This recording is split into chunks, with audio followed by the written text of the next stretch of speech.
સૌ હરિહંતાણમ નમો લોહી સૌ સિદ્ધાનમ નમો લોહી સૌ આહિર્યાન નમો લોહી સૌ જયાનમ નમો લોહી સૌ ત્રિકાળવતી શ્રાવણમ ઓમકાર બિંદુ સંયુક્ત નિત્યમ જયંતી યોગિન કામદમ ઔષધો છે ઓંકારાય નમો નમઃ મંગળમ ભગવાન વિરો મંગળમ ગૌતમોની મંગળમ કુંકુંડારી ભુજેન્દ્રમોસુ મંગળમ નમઃ સમયસારાય સ્વાનુભૂત્યા ચકાસ્તે સ્વભાવાય ભવાય સર્વા વિભાવ નિયુદ્ધ નિરાકાર. સમયસાર નાટક ચાલે છે. 14 ગુણસ્થાનનો અધિકાર. જેમ મેળીએ ચડવામાં 14 પગથિયાં હોય છે દાદરાના, એમ આત્માને મોક્ષની દશા પ્રાપ્ત થવા પહેલા એને 14 પ્રકાર હોય છે. ધર્મની દશા પોતેથી શરૂ થાય.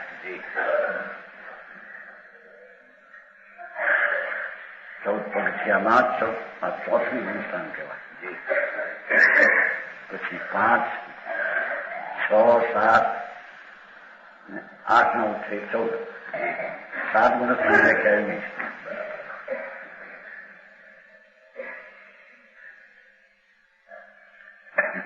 પહેલું તો સમ્યક દર્શન.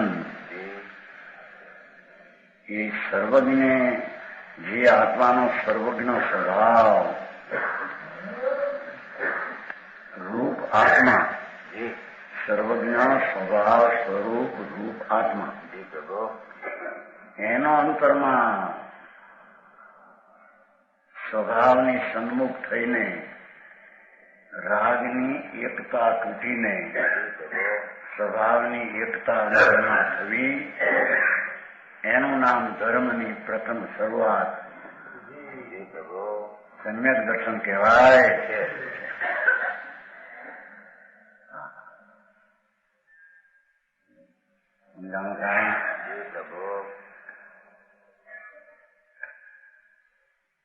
એવા સમ્યક દર્શન વિના એ જે કઈ વ્રત તપને પૂજા ભક્તિ આદિ કરે એ બધા રાગમાં જાય છે અને એનું સ્વરૂપ બંધન રૂપ છે. જાણકારી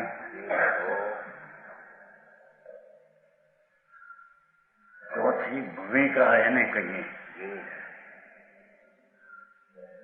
જ્યાં આત્મા પૂર્ણ ધ્રુવ અંતરમાં પ્રતીતમાં અનુભવમાં જ્ઞાનમાં જ્ઞેય તરીકે થઈને આવે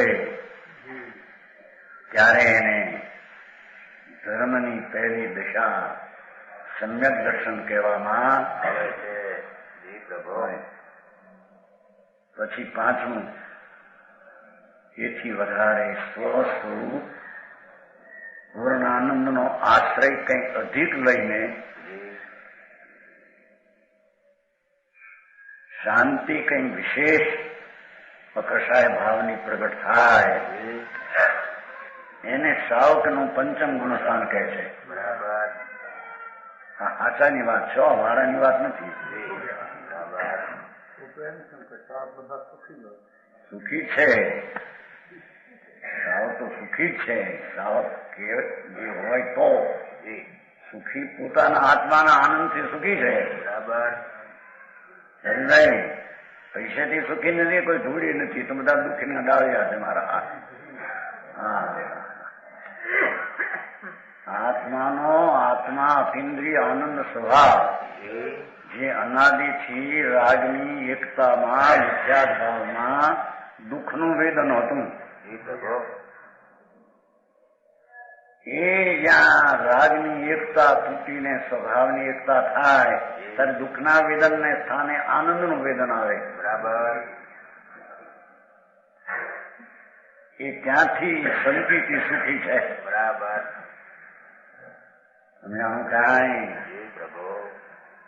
બાકી એ આત્માના નિજ સ્વરૂપના ભાનને આશ્રય વિના એકની પંચમહાવર્તની દયાદાન ભક્તિ આદિના પરિણામ કરે એ દુઃખી છે. બરાબર.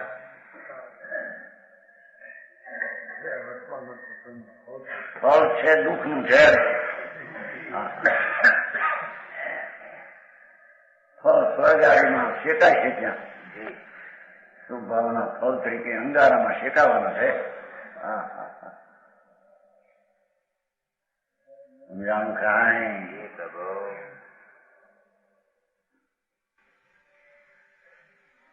यहाँ तो કે છે કે સમ્યક આત્માના પૂર્ણ અખંડ એક રૂપ અભેદ સ્વભાવની દ્રષ્ટિને અનુભવ થતા એ સુખી થાય છે, એ ધર્મી થાય છે. ધર્મી થાય કહો કે સુખી થાય કહો? સમજાણું કાંઈ? બહારના સાધન હોય તો સુખી છે એમ કઈ છે નહીં, એ તો દુઃખી છે બધા. રાજા મહારાજા કરોડપતિઓ એ બધા દુઃખી છે બિચારા. સમજાણું કાંઈ? એમ કે આત્માના આનંદમાંથી ખસી ગયા છે અને પરમાં ઠીક છે એવી માનતામાં ઉભા છે, એ દુઃખી છે.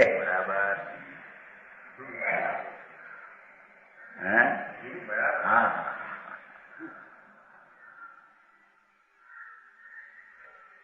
અહીં તો કે છે કે પંચમ ગુણસ્થાનની દશા તો શાંતિની વિશેષ હોય છે અને મુનિ થાય છઠ્ઠે એને તો સુખની દશા વધી ગઈ હોય છે, આત્માના આનંદની સુખની દશા હો. એને મુનિ અને એને ગુણસ્થાન છઠ્ઠું સાધુનું કહેવાય. હારિકામાં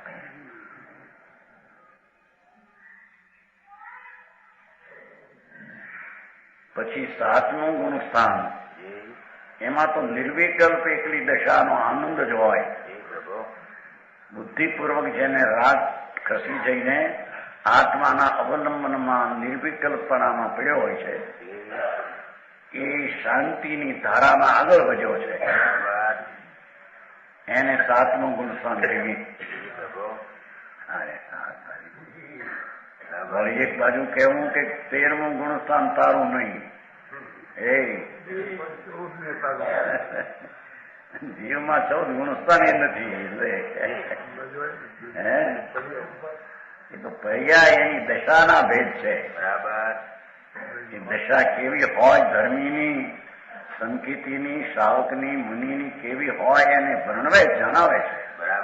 બાકી દશા એ કઈ શીખાવ વસ્તુમાં નથી.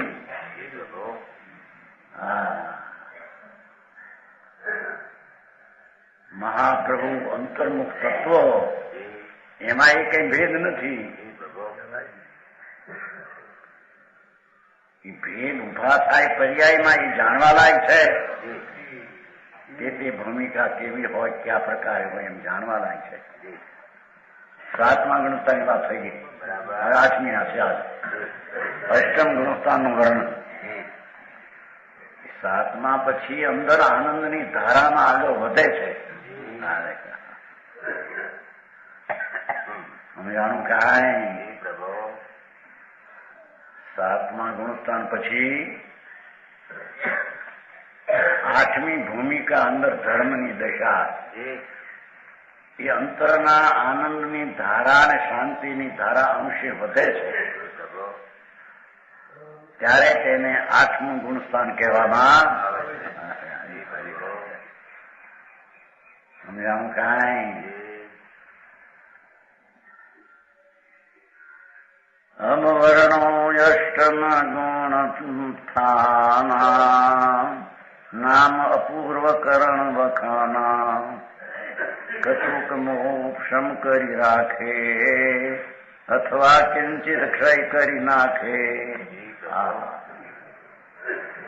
પોતાનો આનંદ સ્વભાવમાં ઝૂલતો ધર્મી અંતર્મુખમાં વિશેષ આશ્રય લેતો જે આઠમી ભૂમિકામાં કંઈક મોહ ઉપશમ કરે અને કા મોહને ક્ષય કરે. બે ધારા છે ને ઉપશમ ને ક્ષય. અપૂર્વ કર્ણ નામ ગુણસ્થાનનું વર્ણન જ્યાં મોહનો કિંચિત ઉપશમ અથવા કિંચિત ક્ષય એ ધારા હોય છે. ત્યાં રાગને આદિ દબાવતો જાય અને રાગને ખપાવતો જાય. બરાબર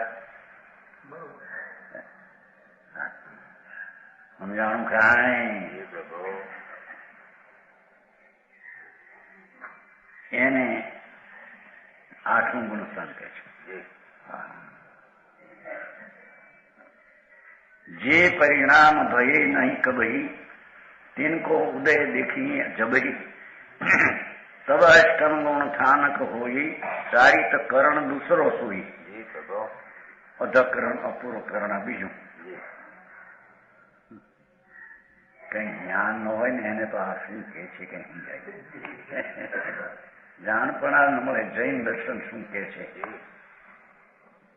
વિતરાગ પરમાત્મા શું કે છે? ક્યું તત્વ કે સ્થાનમાં કેમ હોય એની ખબર ન મળે જાય. હવે એને આ વાત કે છે શું વાત? અને માર્ગ તો એકલો જ્ઞાનનો જ માર્ગ છે આત્મા. રાગાદી કરવી ક્રિયા એ કઈ એનો માર્ગ નથી.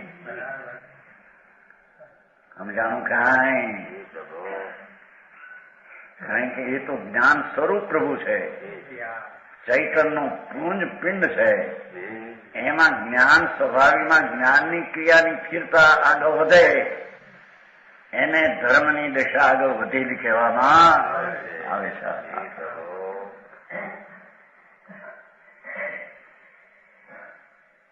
જે પરિણામ ભય નહીં કબહી 8મી ભૂમિકામાં એવા ભાવ થાય શુદ્ધ કે અનંત કાળમાં કોઈને ક્રિયા ન હોય.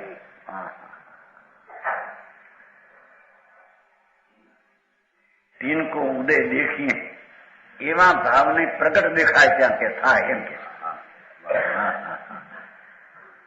એની વાત છે ને ભગવાન. અરે જન્મ મરણના ફેરા ફરતો રખડતો દુઃખી પ્રાણી છે. સમજાણું કાંઈ? એને મોક્ષને માર્ગે આપવું એ અપૂર્વ પુરુષાર્થ છે. એ કોઈ બહારની ક્રિયાનો પુરુષાર્થ નથી.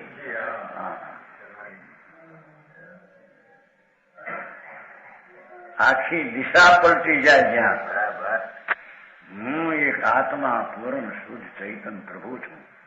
મારી પ્રભુતાને ઓછપ ને વિપરીતતા પ્રભુતામાં છે નહીં. એવો હું સાક્ષાત અંદર પરમેશ્વર જ છું.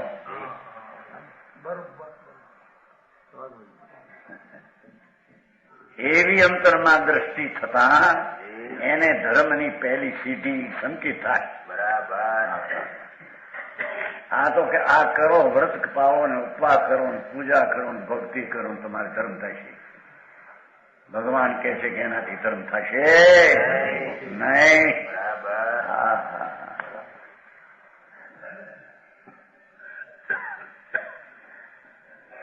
જે ગુણસ્થાનના પરિણામમાં ભય કભી તિનકો ઉદય દેખીએ પ્રગટ દેખાય કે છે. જ્ઞાનની નિર્મળ દશા ધારાવાહી જેમ દૂધની ધારા વહે એમ અંદર આનંદની ધારા વહે. બરાબર સમજાણું કાંઈ? શ્રીમદમાં આવે છે ને પરમ પદ પ્રાપ્તિનું કર્યું ધ્યાન મેં. પરમ પદ પ્રાપ્તિનું કર્યું ધ્યાન મેં. ગજા વગર ને હાલ મનોરથ રૂપ જો તું પણ નિશ્ચય રાજ ચંદ્ર મનને રહ્યો. પ્રભુ આજ્ઞાએ થાશું તેજ સ્વરૂપ જો. આ શ્રેણી માનશું એમ એમ કે છે. સમજાણું કાંઈ? વર્તમાનમાં આ ગજવું અમારામાં નથી. હા, આ દેવસ્થાનની શ્રેણીની કારણ સમજાવું 8મા અને 9મા. પણ અમે જેને પકડ્યો છે ધ્યાનમાં એવા ભગવાનને અમે ધ્યાનમાં લઈને ધ્યાન કરીએ છીએ, પણ પૂરણની આવી ધારાનું તો મનોરથ છે. બરાબર સમજાય છે? કાંઈ ક્યારે આ ધારા વધે અને ક્યારે એને કેવળ જ્ઞાન. હા હા પ્રભુ.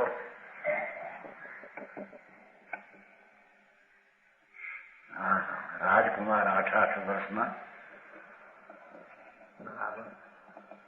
જે કુંવારા કઈ ખબર નથી કે સ્ત્રી શું થવાનું શું, એવા 8 વર્ષમાં મણિરત્નની પૂતળીઓ હોય શરીર. એને અંતરમાં આત્માનું જ્ઞાન થતા એ આનંદના સ્વાદમાં આવ્યો. એ વિશેષ આનંદની ધારાને પ્રગટ કરવા.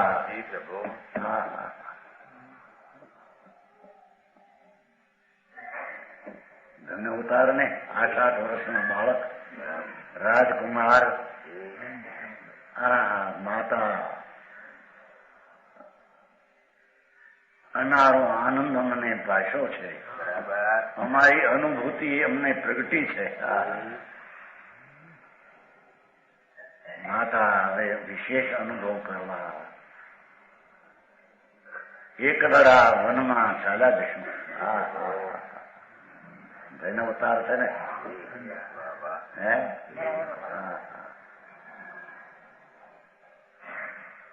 એ અંતર શ્રેણી માંડવા, વનમાં એકાંતમાં આનંદમાં રહેવા. અરે બાળકનું શરીર કોણ સંભાળે? એને તાજા ઊના તડકા હવા. અરે ટાણે ટાણે આહાર જોતા પાણી મળતા.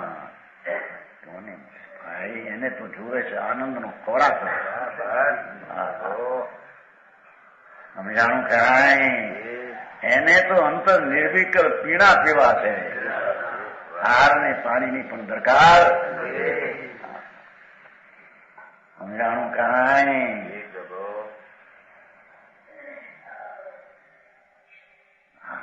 દેખાવ કેવો છે? નાની પીછી મોર પીછી એક મંડળ, મણિરત્નના પૂતળી જેવી પૂતળી હોય. એ અંતરના આનંદની ધારા માં રહેતા કે છે કે આ ધારા જયારે ક્ષપક શ્રેણી આવે ત્યારે ક્યાંક મોહને ક્ષય કરે ને ક્યાં મોહને ઉપશમ કરે. પૂરું. હા હા હા સમજાણું કાંઈ?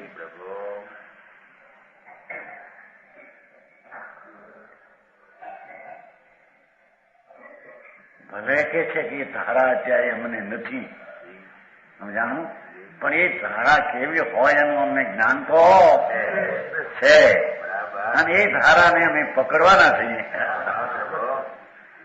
સમજાણું કાંઈ? એકાદ બે ભોગને આતરે પણ અમે તો આ થવાના છીએ. હવે બીજી ધારા હવે વચ્ચે હોય નહીં. ધર્મના ધોરી, ધર્મના સાંભળા, ધર્મના ધરનારા. બાપુ ધર્મથી કે એના ક્રિયા કરવી, વ્રત પાલન અપ્પા કરવાને એ કઈ ધર્મ નથી ભાઈ. તને ધર્મની ખબર નથી.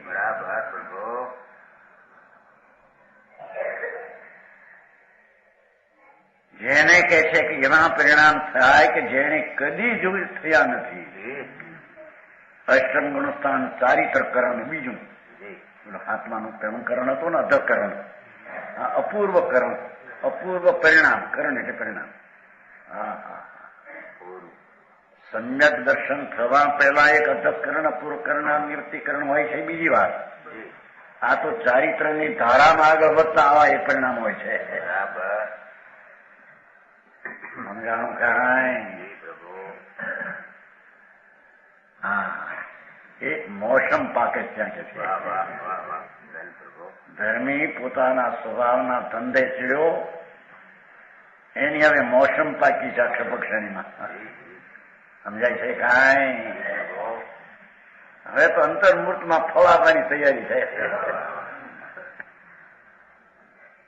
એવી દશાને 8મા ગુણસ્થાનની ધારા કહેવામાં આવે છે.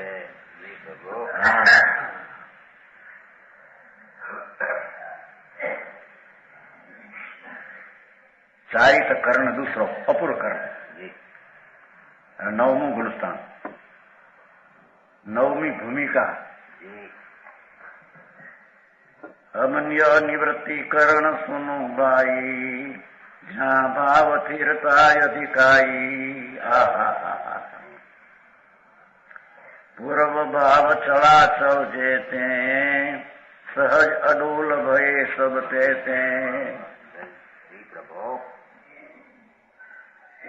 કે છે કે અનિવૃત્તિકરણ ભાઈ સાંભળ નવમું ગુણસ્થાન, જેમાં સ્થિરતા અધિકાય, સ્થિર વધી ગયો. આઠમા કરતા પણ નવમાં અંદર સ્થિરતાની વૃદ્ધિના અંશોના ગુણસ્થાન બે છે.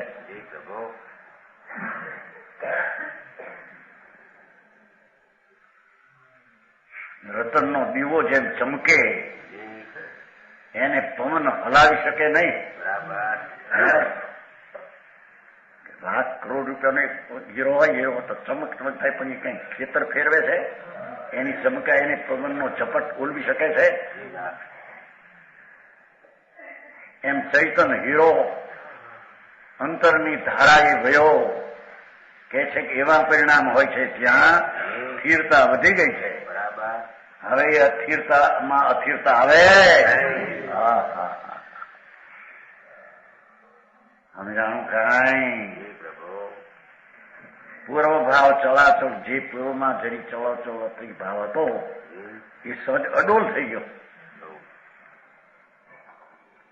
આવી નવમી ગુણસ્થાનની દશા ધર્મીને કેવળ જ્ઞાન થવા પહેલા આવી હોય બરાબર. સહજ અડોલ ભય સબજે, જહાન ભાવ ઉલટી અધ આવે કે છે કે જે પરિણામ થયા નિર્મળ ધારા હવે ઉલટીને પાછા હેઠે આવે નહીં.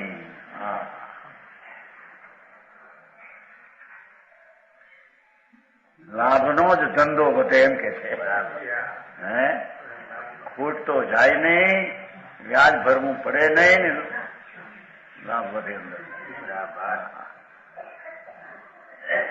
એ સ્વરૂપ પૂર્ણાનંદ પ્રભુ એવું આત્મા એને આશ્રયમાં ઉગ્રપણે જાય એને આવા પરિણામ થાય. સમજાણું કાંઈ? ચારિત્ર મોહ જહાં બહુ છીજા, ચારિત્ર મોહ ઘણો જ થઈ જાય ત્યાં નવમે. સોહે ચરણ કરણ પદ ત્રીજા, ત્રીજું અનિવૃત્તિકરણ, અધકરણ 7 અપૂર્વ કર્મ 8, અનિવૃત્તિકરણ 9. નાની આંધળા ન હોય ધંધા એ ક્યાં માંડ્યા, એકલા પાપના ધંધા આખો દી. એમાં ધર્મનું શું રૂપ ને સ્વરૂપ સાંભળવા નહીં મળે. અરે પણ ત્યાં ધીકતી પેઢી આવતી હોય, જો રોકડા દેખાય એ નટું.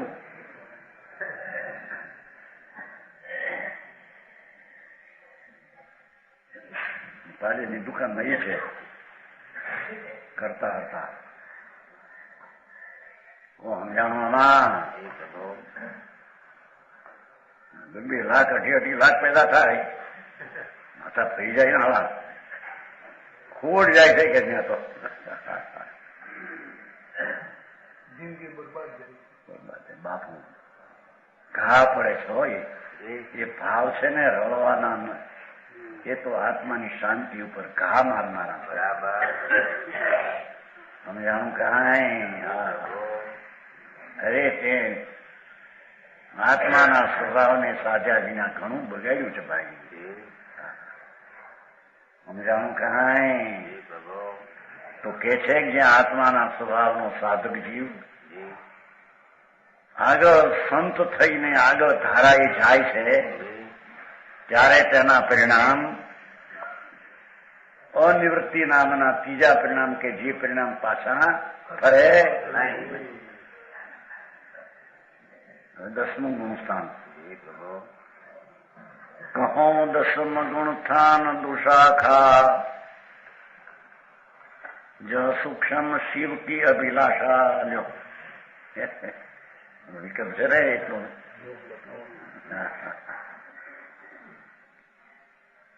સૂક્ષ્મ લોભ દશા જ લઈએ, સૂક્ષ્મ સંપ્રાય શું કહીએ. દસમ ગુણસ્થાનનું સ્વરૂપ 8મે અને 9મે ગુણસ્થાને સમાન ઉપશમ અને ક્ષેમ ભેદ હોય. દુશાખા ઉપશમ શ્રેણી પણ માંડે અને ક્ષપ પણ માંડે. જ્યાં મોક્ષની અત્યંત સૂક્ષ્મ વિલાસા હોય અંદર એટલો રોગ બાકી હોય. હા હા હા, એ મોક્ષની અભિલાષા એ પણ રાગ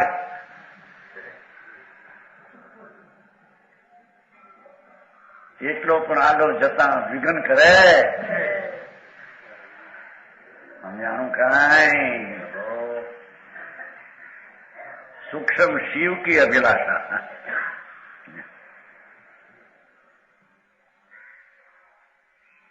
મોક્ષની અત્યંત સૂક્ષ્મ અભિલાષા. શિવ એટલે નિરુપદ્રવાત્મક મુક્તિ. એની અવ્યક્તપણે વિકલ્પની દશા. એને એમ નથી કે હું મોક્ષ લઉં ને એવું પ્રગટ નથી, પણ એ આરાગ એટલો છે એટલે સ્વરૂપ તરફ ઢળવામાં મોક્ષની અભિલાષા આટલી છે એમ કહેવામાં આવે છે. એ સૂક્ષ્મ લોભ દશા જ લઈએ, સૂક્ષ્મ સંપ્રાય શું કહીએ લો. એ સૂક્ષ્મ સંપ્રદાય એટલો રાગ છે ને, એટલો સંસાર છે હજી કે છે. રાગનો અંશ છે એ સંપ્રદાય છે, સંપ્રાય છે. ભગવાન નિર્મળાનંદ પ્રભુ પૂર્ણ સ્વચ્છ નિર્મળ શુદ્ધ, એમાં એટલો વિકલ્પ અબુદ્ધિપૂર્વક પણ લોભ છે કે છે.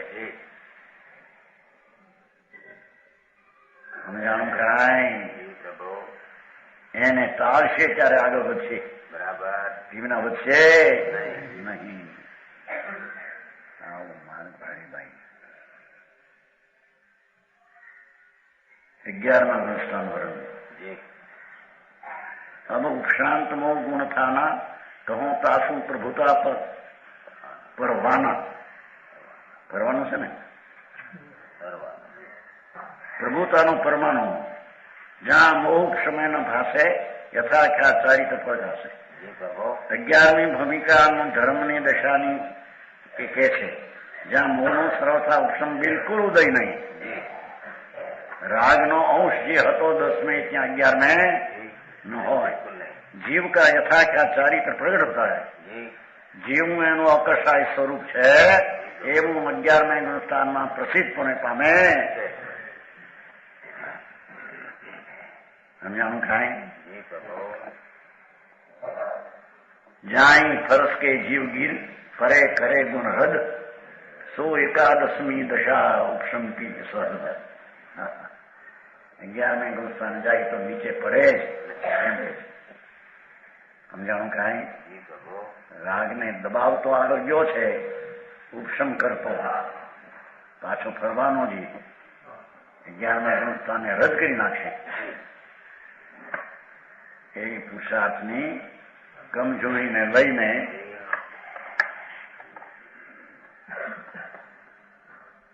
એની હદ હોય છે નહીં. રેલમાં નથી આવતો, આમ ઉભા રાખે દબા કરે ને. સ્ટેશન હોય ને સિંગલ નહીં હોય,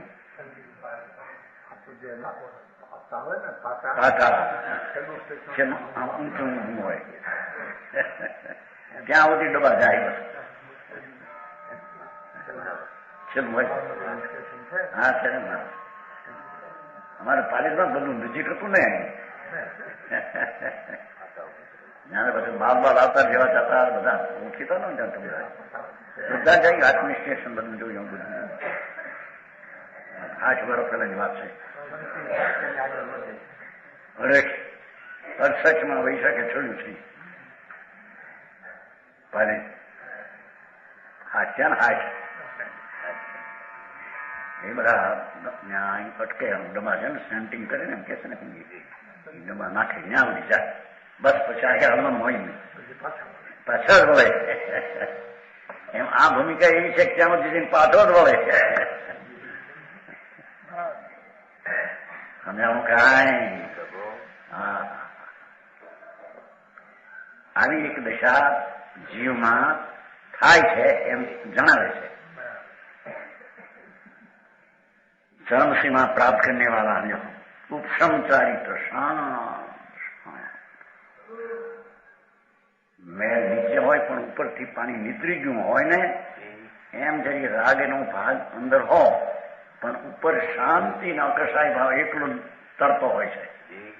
એને અહીંયા 11મી ભૂમિકા 11મું ગુણસ્થાન કહે છે. બરાબર. 12મે ગુણસ્થાનનું વર્ણન.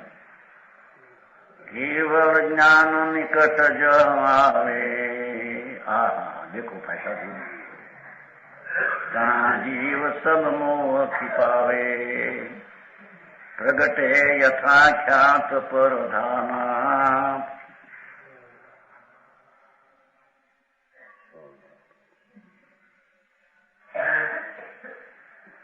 સો દ્વાદશ સંખીણ ગુણ ઠાના.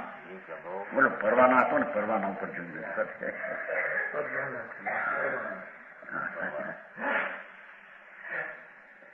કેવળ જ્ઞાન નિકટ જ આવે. એક અંતર્મૂર્તમાં તો કેવળ જ્ઞાન પ્રગટવાનું. હરિહંત પદ બરાબર. સર્વજ્ઞ પદ પરમેશ્વર નમો લોહી સૌ હરિહંતાનું. હરિહંત પદ 13મે ગુણસ્થાને હોય. સમજાણું કાંઈ સિમંદર ભગવાન વર્તમાનમાં મહાવીરમાં બિરાજે છે. એ 13મે ગુણસ્થાન છે. બરાબર. મહાવીર ભગવાન આજે અહીંથી મોક્ષ બધાયા એ તો સિદ્ધમાં છે. એને હવે ગુણસ્થાન છે. પરમાત્મા બિરાજે છે મહાવીરમાં. એ 13મે ગુણસ્થાને ભગવાન વર્તમાનમાં છે. કરોડો વર્ષથી છે ને કરોડો અબજો વર્ષ રહેશે હજી. બરાબર. મોટું આયુષ્ય છે એ કેવળ જ્ઞાન નિકટ જબ આવે ત્યાં જીવ સબ મોહ ખપાવે. મોહનો કણ પણ અંશ હોય એને નાશ કરે. બરાબર. પ્રગટ યથાખ્યાત પર ધાના. ક્ષાયક યથાખ્યાત પેલું ઉપશમ હતું 11મે. પ્રગટે યથાખ્યાત અકસાય પરિણામ. અકસાય પરિણામ યથાખ્યાત ચારિત્ર જેવું સ્વરૂપ છે એવી પ્રસિદ્ધિ થઈ ગઈ પર્યાયમાં ચારિત્રની. સો દ્વાદશ ખીણ ગુંઠામાં એ 12મું ગુણસ્થાન કહીએ. કેવળ જ્ઞાન થવા પહેલા અંતર્મૂર્ત પહેલી દશા હોય અને અહીં 12મું ગુણસ્થાન કહે છે. બરાબર. આ તો બનારસદાસે વિશેષ જાણવા માટે સમયસારમાં ગુણસ્થાનની વર્ણ દશા ભિન્ન ભિન્ન નથી તેથી વધારે સ્પષ્ટ માટે આ વર્ણ્યું છે. બરાબર. ભાવ જાણવા જોઈને ને કે ભૂમિકા એ કેટલું પવિત્રતા સમજાણું કાંઈ. આવી દશા ને આવું સ્વરૂપ સર્વજ્ઞ સિવાય ક્યાંય હોય નહીં. બરાબર. તીર્થંકર દેવ પરમાત્મા ત્રિલોકનાથ વિતરાગ દેવ એને જે સર્વજ્ઞ જ્ઞાનમાં જોયું જાણ્યું એવું બીજાએ જોયું ને જાણ્યું. એ બધા ભગવાન સિવાય લોકોએ કલ્પિત વાતો કરી બધી. બરાબર. ત્યારે કોઈ કહે પણ એ બધા ખોટા છે એમ તમે શી રીતે કહો બીજાને? તમારી પાસે શું માપ છે એમ કે છે. હરે ભગવાન.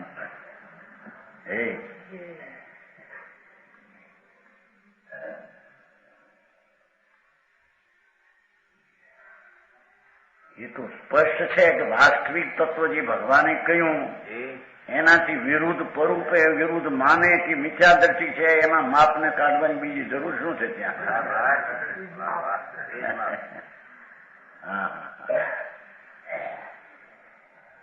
સમયસારમાં તો કહ્યું નથી સર્વશુદ્ધ અધિકારમાં કે જો કોઈ ઈશ્વર કરતા માને જગતનો, જગત સ્વતંત્ર પદાર્થ છે સ્વદૃઢ અનાદિ, એનું કોઈ કરતા બરતા નથી.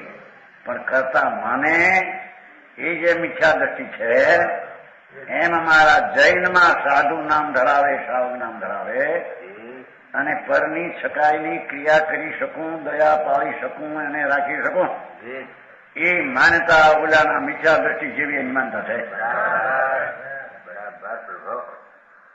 સમજાણું ખાય આવ્યા નથી આવ્યા કેવા તમારા કહેવાયા છાપખાના મગલા ગયા તમને બપોરે એ બધી એની વાત કરી ઇન્દોરની ઘણી ગયા છે બધી લોકિક વાતો કે આ વાત ધર્મની લોકોમાં ખબરા થાય છે કે આમાં હું પણ આ એની વાતો કર્યા કરે આ છે પણ લોકોને ઘણાને બધી પસંદ પડે. માણસ બહુ પ્રજુ થાય ને માર્ગ વિતરાગ ક્યાંય બીજા સાથે મેળ ખાયો નથી. બે ન હોય તો પણ પછી આ સાચું ના ખોટું બે ન હોય તો બે રસ્તીના સિદ્ધ થાય છે. તમે છે ને સ્ટેશન પાખંડ ગયા ભગવાને તો એકાંત માનનારા એના ભેદો છે બધા. એ માર્ગ વિતરાગનો સર્વજ્ઞનો એક જ અનેકાંત માર્ગ છે. સમજાનું કાંઈ બધાનો સમન્વય કરીને સરખા મનાવવા માનવા એવું આ વસ્તુમાં નથી કઈ. એ રીતે બને. એક પુણ્યમાં ધર્મ મનાવે, બીજો પુણ્યમાં ધર્મ ન મનાવે. હવે બેનો મેળ છે તે કરવામાં સમજાણું કાંઈ.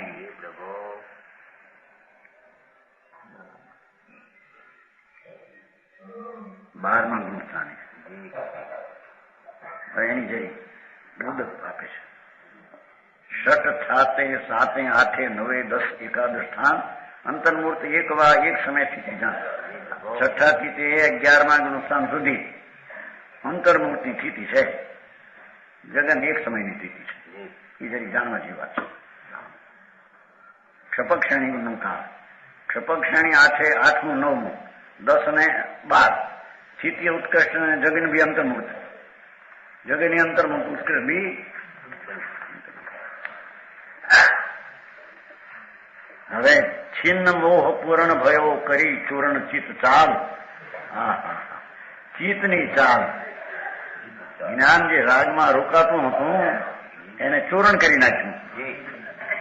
સજોગ ગુણ થાનકી વર્ણો દશા રસા. કેવળી ભગવાન સર્વજ્ઞ દેવ હરિહંતનો 13મું ગુણસ્થાન હોય એનું વર્ણન કરવું. સજોગી ગુણસ્થાન છે ને. સજોગ જેને હજી મન વચન ને કાયાનું કંપન હોય પણ કેવળી હોય. 3 કાળ 3 લોકને જાણે હરિહંત. નમો હરિહંતા અંગે પહેલું પદ એ 13મા ગુણસ્થાનનું પદ છે. નમો સિદ્ધાન અંગે તો ગુણસ્થાન અતીત થઈ ગયા. પરમાત્મા અશરીર ઈશિત ભગવાન. આ 13મા ગુણસ્થાનનું વર્ણન કરીએ છીએ કે છે.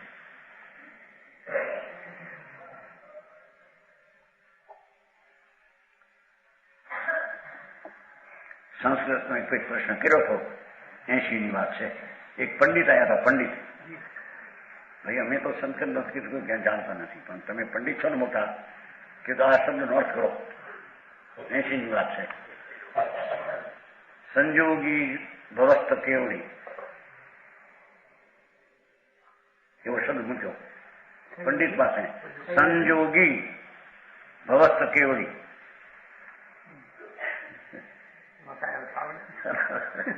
એને કઈક સંજોગ વાળા ભવમાં રહેલા કેવડી.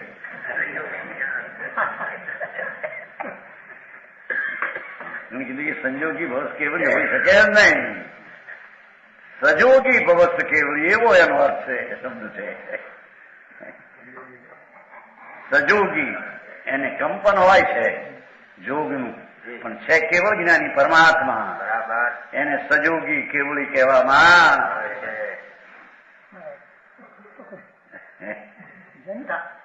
પંડિત થા, જૈન થા, કાશીમાં ભણેલો હતો.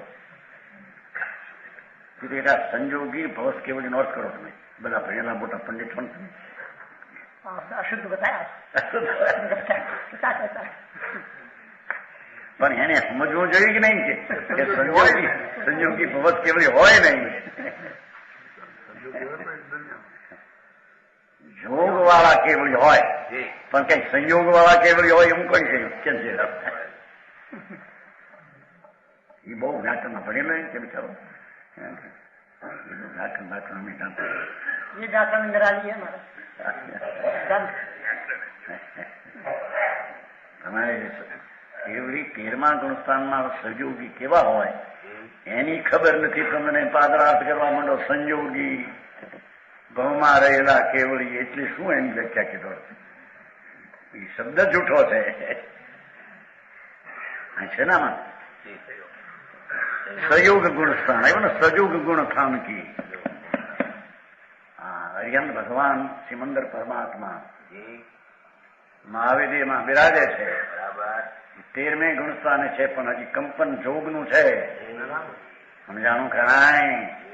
તેથી એને સજોગી કેવળી કહેવામાં આવે અને આગળ જાય 14મું આવે ત્યારે અજોગી કેવળી એને જોગ પછી હોતા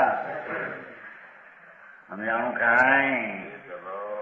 કોને પણ નવરા છે આ સમજવું જઈને જરી બે ઘડી સાંભળી જજે જે માથે કહી જય નારાયણ હોટલ હું ખંખેરી ના જા ગયા પાછું હવે તમે હવે થોડું હજુ સર થોડું કારણ કે એમને ઘેટા પડ્યા થાય બાપુ આ તો વિતરાગનો માર્ગ છે એને ઓળખવો પડશે. એમ આંધળી તો એ કઈ માર્ગ હાથા એવો નથી. 13મે ગુણસ્થાન કો સ્વરૂપ જાકી દુઃખ ધાતા ઘાતી ચોકડી વિનસી ગઈ. ઠીક કર્મને કીધું જાકી દુઃખ દાતા ઘાતી ચોકડી વિનસી ગઈ. ચોકડી અઘાતી જરી જેવરી સમાન है. प्रगट भयो अनंत दर्शन अनंत ज्ञान विरज अनंत सुख सत्ता समाधान है.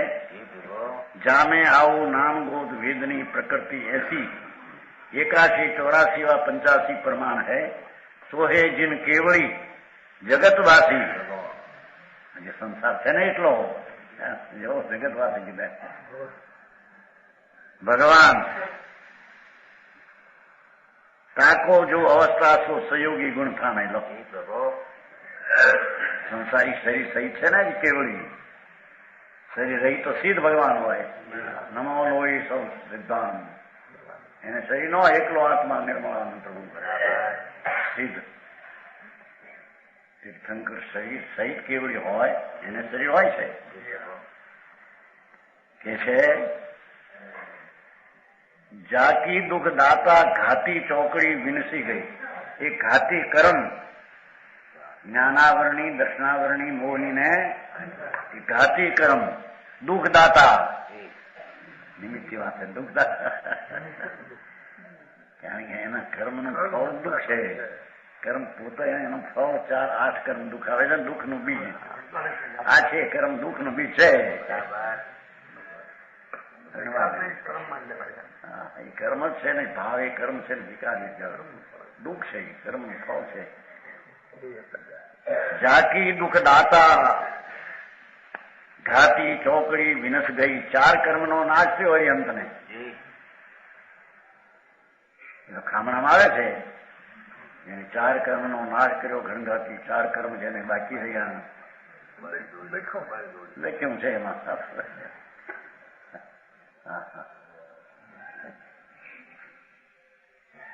ચોકડીય ઘાતી 4 કર્મ બાકી પણ કેવા બળી જેવડી સમાન. અઘાતી બળી દૂરડી સમાન નહીં આવે. કાથી હળગી હોય કાથી બાંધવામાં કામ ન આવે. એમ ભગવાનને 4 કર્મ અરિહંતને બાકી છે એ બળી દૂરડી સમાન છે. સમજાણું કાંઈ શ્રીમદમાં આવે છે બળી સુંદરી વત આકૃતિ માત્ર એ દિગંબરનું વચન છે. સપ્ટેમ્બરમાં એ નથી એમ વાંધો કેટલો વિશ્વવિજય કર્યો છે. હા એ બળી દોરડી સમાન છે બંને. નાખેલી દોરડી અળગી હોય એ કઈ બાંધવામાં કમાવે દેખાયા. 4 અઘાતી કર્મ ભગવાન હરિયંત અને બાકી બળી દોરડી જેવા બાકી રહી ગયા છે. પ્રગટ ભયો અનંત દર્શન. જેને અનંત દર્શન પ્રગટ થયા છે દરેક જેવડી કેસમાં શક્તિહીન હોઈએ એમ શક્તિહીન થઈ ગયું. કેવળી પરમાત્મા હરિહંત ને અનંત દર્શન પ્રગટ થયું. દર્શનાવરણીનો નાશ થઈને અનંત દર્શન થયું. બરાબર. જ્ઞાનાવરણીનો નાશ થઈને અનંત કેવળ જ્ઞાન થયું. આનું નામ દેવ ને એનું નામ હરિહંત કહેવાય. સમજાણું કારણે વિરજ અનંત ભગવાન હરિહંત પરમાત્માને અનંત બળ પ્રજ્ઞું છે. એ અનંત બળ કોકનું કરવા માટે નહીં, પોતાના પૂર્ણ આનંદાદી ગુણની રચનામાં અનંત વીર્ય જેને પ્રજ્ઞું છે. સુખ સત્તા સમાધાને અનંત સુખ છે ભગવાનને. સુખની અનંત સુખ સત્તા. હા કેવળ જ્ઞાની હરિયંત પરમાત્માને પૂર્ણ સુખ છે. હવે એને આહાર ને પાણી ને રોગ ને ન હોય, એ હરિયંત ને રોગ ન હોય એમ કે છે. પૂર્ણ સુખ હોય એમ કે છે.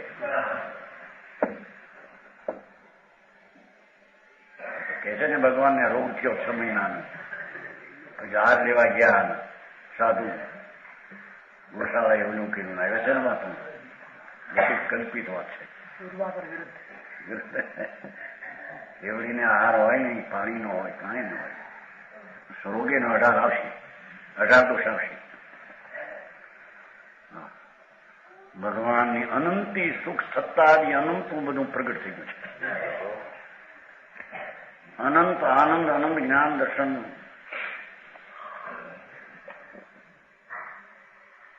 અનંત સમાધિ સાદી અનંત સમાધિ સુખમાં આવે છે ને શ્રીમંત.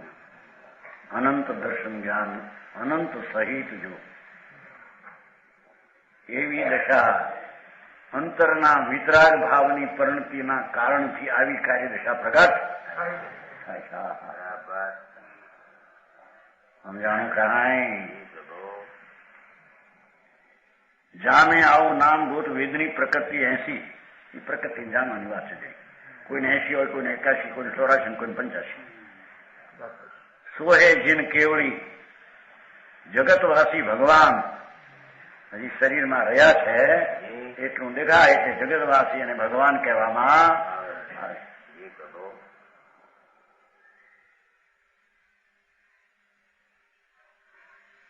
તાકી જો અવસ્થા શું સજોગી ગુણ સ્થાન એને સજોગી ગુણ સ્થાન કહેવામાં.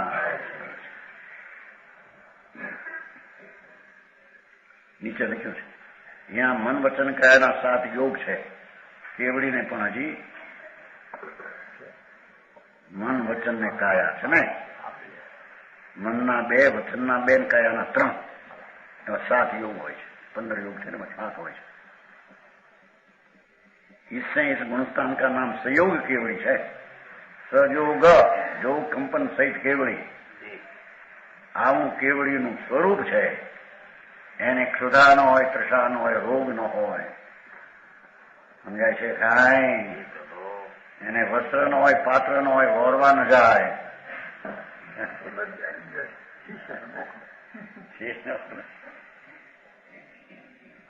સિંહાંગાને મોકલ્યા.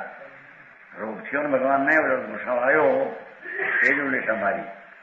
રોગ થયો ગોશાળાને સિંહો અણગાને મોકલા, જાઓ આહાર લ્યાવો ત્યાંથી રેવતી ને ગયેથી. મારી માટે કેરીઓ લાવશો ને પણ એના ઘોડા માટે કેરીઓ લાવજો.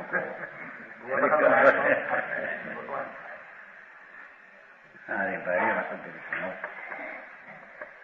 અરે અયંત ને રોગ હોય ભાઈ, હા એને અનંત આનંદ નો અનુભવ જ્યાં પરમાત્માને હોય છે, એના શરીર સ્ફટિક રતન જેવા હોય છે. બરાબર સમજાણું કાંઈ એવું આવે છે ભગવતી સૂત્રમાં. એ હાર દેવા મોકલ્યા, પછી હાર લાવ્યા, હાર ખાધો, શરીર થઈ ગયું ખુશ. દેવ દેવીઓ ખુશી થયા. अच्छा हार से बीमारी ठीक हो गई. हाँ बीमारी, भगवान की बीमारी हो गई. कल्पित बात છે. હવે આ સી રીતે મેળ કરવાનો હોય જ નહીં. અરે જ્યાં આત્માની કેવલ દિશા પરમાત્મા દિશા, એક સેકન્ડના અસંગ ભાગમાં 3 કાળ 3 લોક હસવા મોલની પેઠી જણાય, એની સાથે અનંત આનંદનું વેદન, એકલી આનંદની અનુભૂતિ. બરાબર એવા પરમાત્મા અરિહંત હોય છે. ભલે શરીર હોય પણ આ બીજું આહાર કે રોગ આદિ હોય લબ્ધ નહીં. ભગવાને પછી ઘોડીએ બે માનસી ઘોડી આવે છે ને.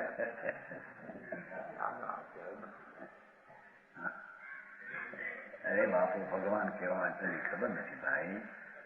આત્મા ભગવાન સ્વરૂપ જ છે આનંદ. એની દશાના અંદરમાં એકાગ્ર થઈને થાય એટલે તો ખલાસ થઈ ગયા. પૂર્ણ અમૃતના સાગર જ્યાં પૂછ્યા. હા હા ભલે શરીર હો, અંતરના અનંત આનંદનો વેદન ઉછળીને અનુભૂતિ પૂર્ણ આનંદની થઈ ગઈ. એને અનુભૂતિ હોય પણ પૂર્ણ આનંદની ન હોય. સમજાણું કાંઈ વસ્તુ જ આવી છે, એમાં બીજું થાય શું? આડો માખે ક્યાં હરેન્દ્રભાઈ એને સહયોગી ગુણસ્થાન કહેવામાં આવે છે. વિશેષ ખુલાસો કે કોઈને તીર્થન પ્રગતિ આદિ હોય છે, કોઈને હોતી નથી. આરત તરીકે કોઈને હોય ને કોઈને હોતું નથી. એ વિશે વાત જાણવા જેવી છે. કેવળ જ્ઞાનથી મુદ્રા અને સ્થિતિ. જો અડોલ પરજંક મુદ્રાધારી સર્વથા अथवा सु कावसग मुद्रा थिर पाव है, खेत स्पर्श कर्म प्रकृति के उदय आई, विना लग भरे अंतरिक्ष जाकी चाल है. जाकी स्थिति पूर्व करोड़ 8 वर्ष घाटी, अंतर्मूर जग जाल है, ये जग जाल है. सोहे देव 18 दूषण रहित ताको, बनारसी कहे मेरी वंदना त्रिकाल है. હરિહંત કેવા હોય એને ઓળખીને વંદન કરે છે. આજે નવો હરિહંતાનંદ, હે ભગવાન આપની કૃપા થજો, પરમેશ્વરની કૃપા છે, ભગવાન આપજો. ભગવાન પર માગે, ભગવાન આપજો મને કઈ. ભગવાન પણ મારી પાસે ક્યાં છે, હું તો ના આપું. સમજાણું? આમાં લખ્યો એક શબ્દ આવ્યો હતો, નવનીતભાઈ લખ્યું તેમાં બબુભાઈ નવ્યું હતું, એક અક્ષર આવ્યો હતો, પરમાત્મા હારું રાખવું. એમના માણસ ને બબુભાઈ ડાક્ટર કાગળ આવ્યો હતો ને કે એમાં એ શબ્દ, એમાં એ શબ્દ હતો, ઈશ્વર હારું સૌના હારા રાખે. માણસને જૈનમાં પણ ઈશ્વર કોઈ કરતા છે એ ખતી નથી ગંધ અંદરથી. ઈશ્વર જાણે કઈક કરે, ઈશ્વરની મહેરબાની થાય, ઈશ્વર હવને હારાવાના રાખે. ઈશ્વર કેવો હારાવાના રાખે? ભગવાન પરમાત્મા તો હરિમ કેવડી તીર્થંકર છે, એ જગતને હારાવાના રાખે.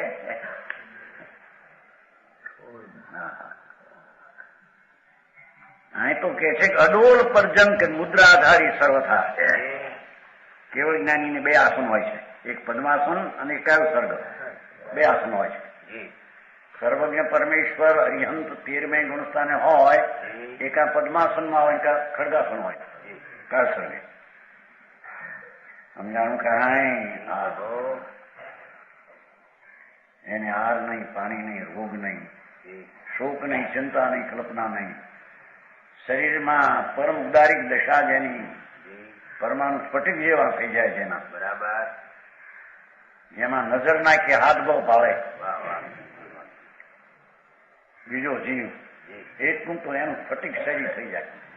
અરે કેવડી હરિયન પરમાત્મા કોને કહે છે? સમજાણું કાંઈ?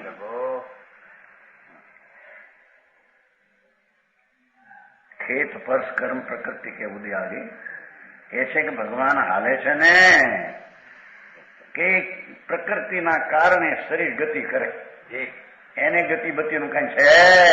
એ તો કેવું જ્ઞાની પરમાત્મા છે.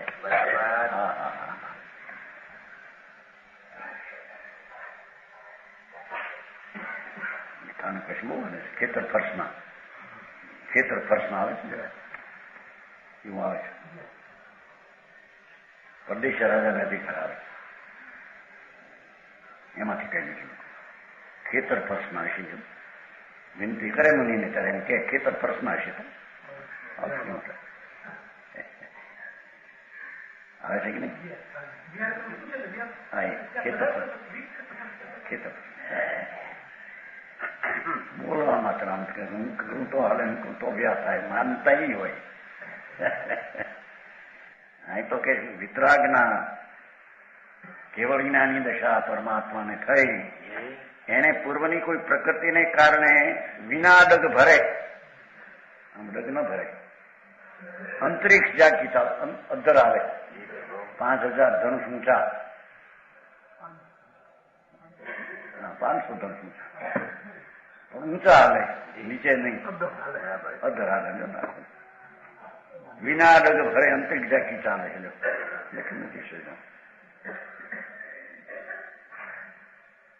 ઝાંકી સ્થિતિ પૂર્વ કરોડ 8 વર્ષ ઘાટ, 1 કરોડ પૂર્વમાં 8 વર્ષ ઓછી સ્થિતિ હોય અરિહંતની. 8 વર્ષે કેવળ થાય કરોડ સુધી રહે. 1 પૂર્વમાં 70 લાખ કરોડ 56,000 કરોડ વર્ષ જાય.